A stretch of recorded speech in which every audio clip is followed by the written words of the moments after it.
Hi friends, welcome to my channel. మీరు చూస్తున్నది Ravi Sujatha channel. ఈరోజు వీడియో ఏంటంటే తాజ్మహల్ గురించి తెలుసుకుందామా ఫ్రెండ్స్. ఇంకా లేట్ చేయకుండా వీడియోలోకి వెళ్దామా ఫ్రెండ్స్. వీడియో చూసే ముందు లైక్ చేయండి ఫ్రెండ్స్, ఛానల్ని సపోర్ట్ చేయండి.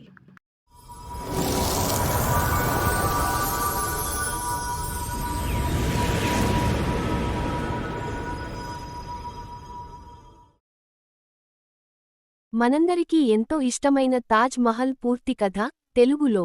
తాజ్ మహల్ కథ. భారతదేశ చరిత్రలో ప్రేమకు ప్రతీకగా నిలిచిన అద్భుత కట్టడం తాజ్ మహల్. ఇది ఉత్తరప్రదేశ్ రాష్ట్రంలోని ఆగ్రాలో యమునా నది ఒడ్డున ఉంది. ప్రపంచంలోని 7 అద్భుతాల్లో ఇది ఒకటి. ముఘల్ చక్రవర్తి షాజహాన్ తన భార్య ముంతాజ్ మహల్పై ఉన్న అపారమైన ప్రేమకు గుర్తుగా ఈ స్మారకాన్ని నిర్మించాడు. ముంతాజ్ మహల్ షాజహాన్కు అత్యంత ప్రియమైన భార్య.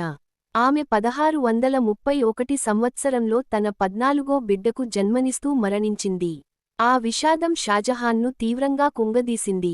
ముంతాజ్ మరణానికి ముందు, నా జ్ఞాపకంగా ఎప్పటికీ నిలిచే ఒక అద్భుత కట్టడం నిర్మించండి అని షాజహాన్ను కోరిందని చరిత్ర చెబుతుంది. ఆమె ఆఖరి కోరికను నెరవేర్చాలనే సంకల్పంతో షాజహాన్ 1632లో తాజ్ మహల్ నిర్మాణాన్ని ప్రారంభించాడు. ఈ నిర్మాణం పూర్తి కావడానికి సుమారు 22 సంవత్సరాలు పట్టింది. భారతదేశంతో పాటు పర్షియా, టర్కీ, మధ్య ఆసియా నుండి వచ్చిన 20,000కి పైగా కళాకారులు దీనిపై పని చేశారు. తాజ్ మహల్ పూర్తిగా యాస్టరిస్క్ తెల్లని మర్మర రాయి, వైట్ మార్బుల్ తో నిర్మించబడింది. దానిపై విలువైన రత్నాలు, ఖురాన్ శ్లోకాలు అద్భుతంగా చెక్కబడ్డాయి. ఉదయం సూర్యోదయంలో గులాబీ రంగులో, పగటిపూట తెల్లగా, రాత్రి వెన్నెలలో వెండి రంగులో మెరుస్తూ కనిపించడం దీని ప్రత్యేకత. తాజ్ మహల్ మధ్య భాగంలో ముంతాజ్ మహల్ సమాధి ఉంది.